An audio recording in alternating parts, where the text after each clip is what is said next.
Captain Midnight.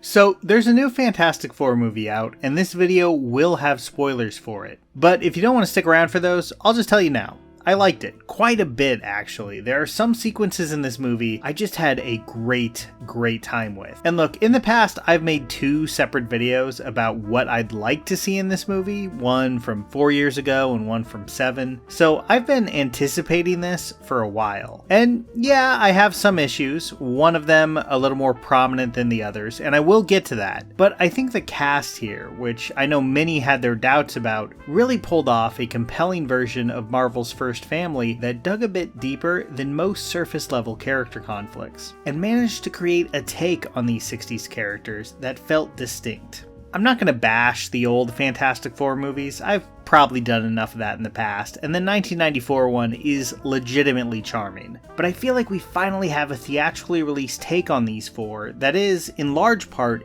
able to grasp what's special about them. I'll talk about some strange pacing issues in a bit, but before I get into anything like that, I think it's really worth going into each of these 4.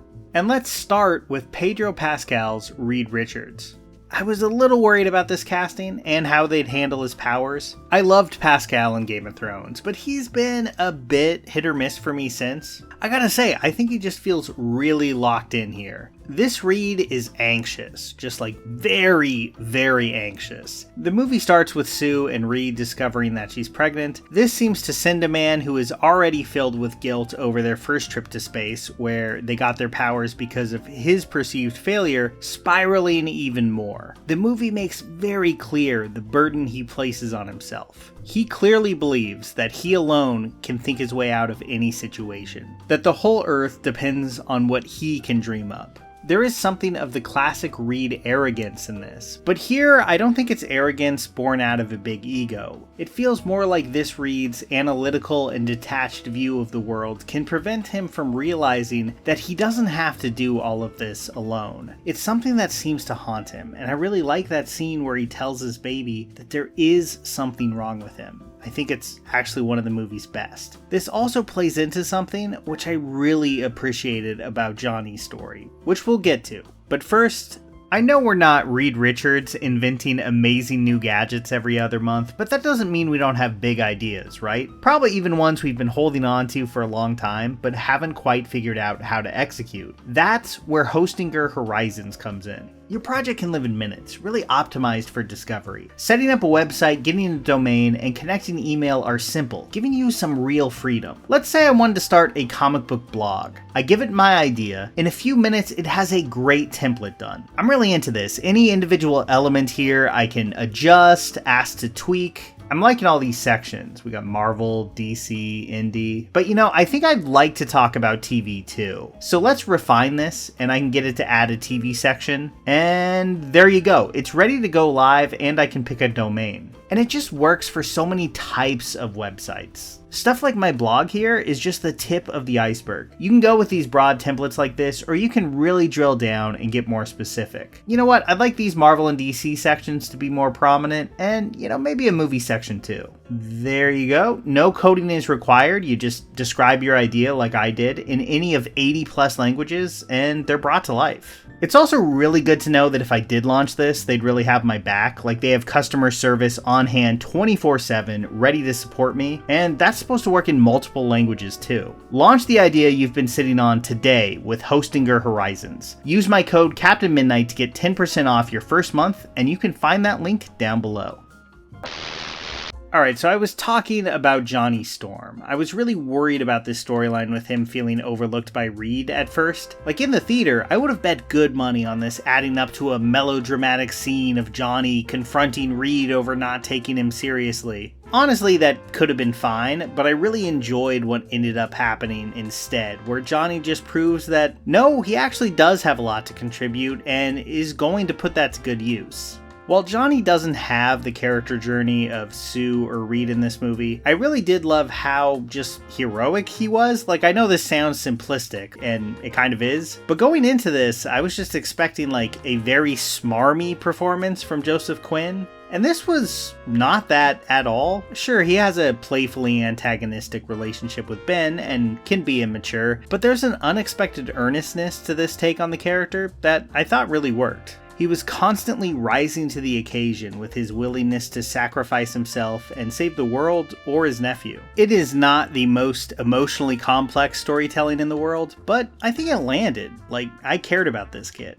Ebon Moss-Bachrach's Ben Grimm I also really enjoyed, but this is where some of the cutting room floor material I think comes into play, because it just feels like he's supposed to have a lot more going on outside of the family. Like, I was very happy to see Poker Face star Natasha Lyonne, but something just felt off here. Like, I have a hard time believing she wasn't originally a much bigger part of this movie. As it is, they have a charming meet-cute, but it feels more like seeding a relationship for the future. Now, I did really like his relationship with the rest of the team, especially Reed. We finally get to see Ben's piloting skills in one of these movies, which, I don't know, I thought that was cool. Bachrach may have had the tallest order of the whole cast, because I think Michael Chiklis's Ben was really in his element in those 2000s movies in a way that 100% worked. But the shoes are filled well here. It's a little frustrating to want more of him, but hopefully we'll get there in the future. As for Sue, I also really liked Vanessa Kirby. The escape set piece where she's giving birth and turning the spaceship invisible, I think is like a MCU action scene high point. Really, I was surprised by how well used her powers were here, both there and in the final battle. She had great chemistry with the team, and in many ways felt like the connective tissue between them all. Now, her big speech to the world, I'm a little torn on this. On one hand, it was a good scene. It was a nice moment for both Kirby and composer Michael Giacchino, who really brought his A-game to this movie in a way that he hasn't always got to in the MCU. On the other hand, I mean, do I buy it? No, not for a second. The world would absolutely still want to sacrifice Franklin, and no soaring speech would change any of that. I think the saving grace here is that the optimistic turn fits comfortably within the more innocent Silver Age tone of the movie, so I still think the moment really works. I do think First Steps has a really firm handle on this tone, which is more than I can say for a lot of MCU movies, especially recent ones. But where the seams start to show is in the pacing and the editing. Like, this thing feels cut to the bone in a lot of places. Not disastrously, like Morbius or something. I do think the rapid fire montages give the film a light, fast pace and a propulsive sense of momentum. But to paraphrase George Lucas, I do wonder if they went a little far in some places.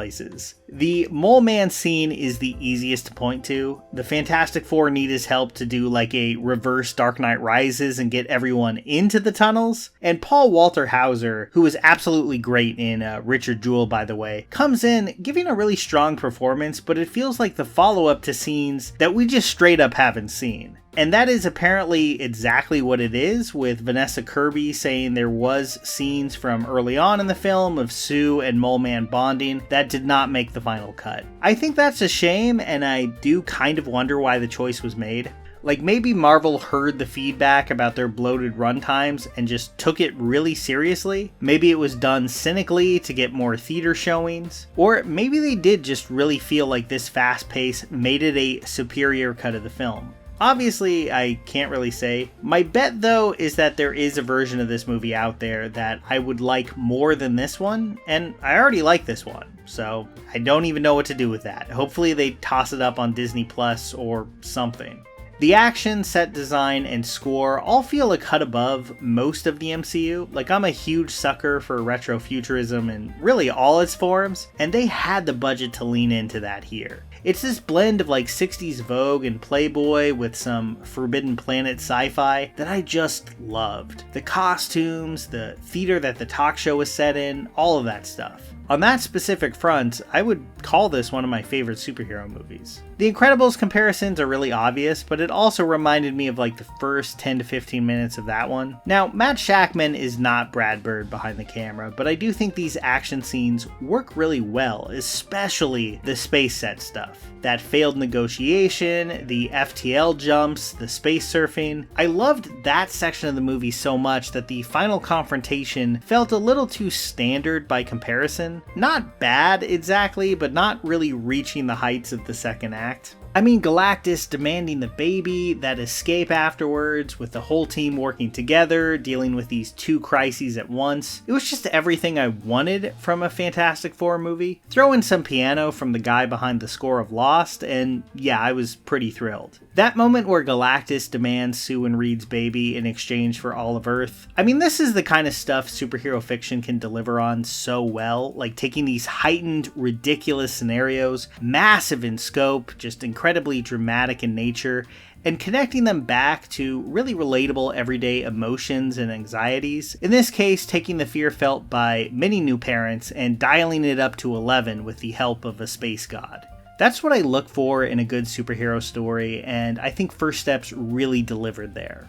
Now, I do think the third act and that last set piece let down that high point a little bit. I enjoyed Julia Garner's Surfer, but her backstory felt thrust into one big scene in a very blunt way that did the job, but wasn't exactly elegantly handled. Now, I did enjoy the big battle for what it was. This was more competently executed than a lot of these superhero movie third acts that I've sat through in the past 10 years. Everyone gets their time to shine, both with their powers and some more emotionally driven moments, and I liked seeing Sue really get to go all out at the end here in a way that she rarely does in other movies. But something about that ending was just too simple. For me, the cost to be paid was just not high enough. After all the doom bearing down on Reed and Sue and their worst fears being confirmed, it just feels a little bit too easy that Galactus was defeated, Sue brought back to life in what I thought was kind of a distractingly goofy scene emphasizing the baby, and of course they all lived to fight another day. I'm not saying they needed to kill anyone off, but Galactus was just such a massive threat. But for me, it just felt like they needed something a bit harsher and tougher to make that final fight really land, to give something up, to make a choice that at least one of them couldn't come back from. Instead, we get a very straightforward happy ending. Again, not unexpected from a movie like this, or even bad, but I think that second act is just really a cut above the rest of this movie. Then we get to the mid-credits scene with the back of Doctor Doom's head, and I mean, sure, I've liked these last two MCU movies, I'll see what they're cooking up now, but I still have my worries. You could poke holes in the story of this one all day, and I'm sure many people will. But I loved how fully this embraced 60s comic book logic. I know some will bristle at that, but to me it gave it a whimsical tone that I realized I had kind of missed from these films. To boil it down as simply as I can, Fantastic Four First Steps is an oddly paced, oddly edited, and very fun movie that I really enjoyed my time with. I was pretty damn happy with it.